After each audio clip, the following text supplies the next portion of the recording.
So today I thought I would do something about the camera that I just got, and I actually had pre-ordered the BlackMagic Design Pocket Cinema camera, and I really wanted that one, but I did that back in June, and I saw it at the NAB show in April, and now it's October, and still haven't got it. And I've watched a lot of reviews and some pros and cons of that camera. So what I ended up getting actually is this, the GH5, which it's been around for a while, you know, but I've been using the GH4, which is what I'm recording on now, and I really like that camera. I mean, that camera is just has been a workhorse for me, and it's never been an issue. I've never had problems with it. It's always worked. The batteries last a good long time, and that was one of the downfalls of the BlackMagic Design cameras, that the batteries.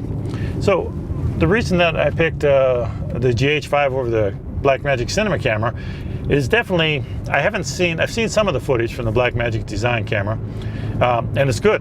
I mean, BlackMagic, you know, they have their color down pat, and the image quality is fantastic. That's what everybody says.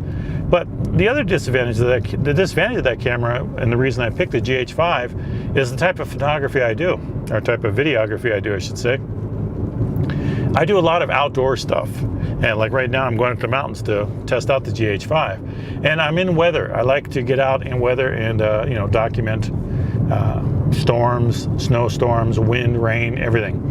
And the BlackMagic Design camera is more of a studio camera. It's not really designed to be used out in the field so much.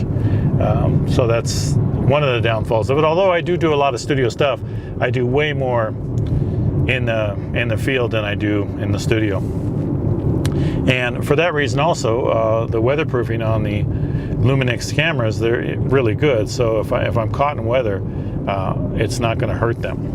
I can wipe them off. The BlackMagic Design actually has an open fan unit, and I'm not so sure that's a good idea. I think that you know, if I'm trying to capture nature sounds and I have my microphone close to the camera and I have a fan running, eventually all fans become noisy. Those might be perfect at the beginning, but they all do become noisy. So the other reason that I didn't do it, I guess that's the second reason now, is the flip out screen. Right now I can look and I can see that it's framed up right, and I like the flip out screen. I like to take advantage of it, and that's a big plus for me. Maybe not for everybody else, but that is a big plus for me. Now the BlackMagic Design does have a large screen, and I like that idea, but then again, all of the screen, and number three, all of the screen button, or all the screen has nothing but buttons on it. So all of your functions have to go by the screen. Now it is a bright screen, they say, and you can see it in all kinds of you know, lighting, but not having buttons that you can push for certain things is kind of a no for me. I like being able to program all the buttons on the GH5 so that I can program whatever I want to use on that, and that is a big plus for me. So that's the other reason, number three. I guess that's number three. I'm driving, so I'm not counting so well, so please excuse that. Then I think for the final thing is just that all of my stuff fits the GH5. You know, I've had the GH4 for a couple of years now. I've been using that, and all my stuff fits on that. And so it's real easy just to adapt. I got a bunch of batteries that all work with it.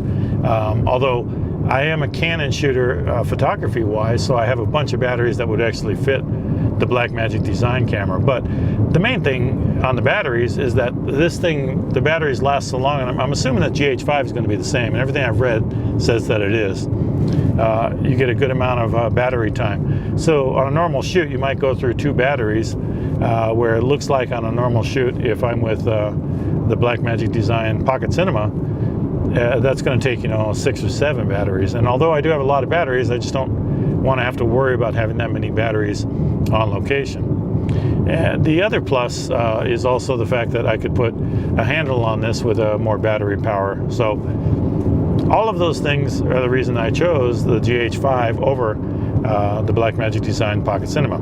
Now, like I said in the beginning, everybody raves about the Pocket Cinema's image quality, and I'm sure it is fantastic. But most of my stuff goes to YouTube, And you know, every once in a while we do shoot some short films and stuff that may have a chance of getting on the big screen. But I also shoot a lot of stock footage that I submit to agencies and that they sell all over the world. And everybody seems to not have a problem with the type of footage that I get on the GH4, and the GH5 even gives me better footage. So I'm thinking that I'm not too worried about the image quality that comes out of the GH5 or the GH4. Both of them have worked for, GH4 has worked for me for years. I'm sure the GH5 will do the same thing. So for my type of shooting, which is mainly outdoor, stock cinematography, short film series, YouTube, stuff like this, the GH5 just seemed to be the better choice, even though it was a little bit more money. And really, the pocket cinema camera is just one hell of a deal. You can't go wrong with that. But it just wasn't something that would fit all of my needs. And the GH5 seems to do that. It's a nice lightweight camera. It's smaller and lighter. I don't know if it's lighter. I shouldn't say that. It's smaller, definitely, than the pocket cinema camera. So that's definitely a plus for that. Those are the reasons that I chose the Panasonic GH5 over the BlackMagic Pocket Cinema camera. Not saying it's a bad camera, I'm just saying that this one happens to work for me, and it's been out for a while, so I know there's not going to be any bugs in it. That's it. Wait, don't forget to subscribe and hit that little bell so you get notifications of all the new videos that I put out each week.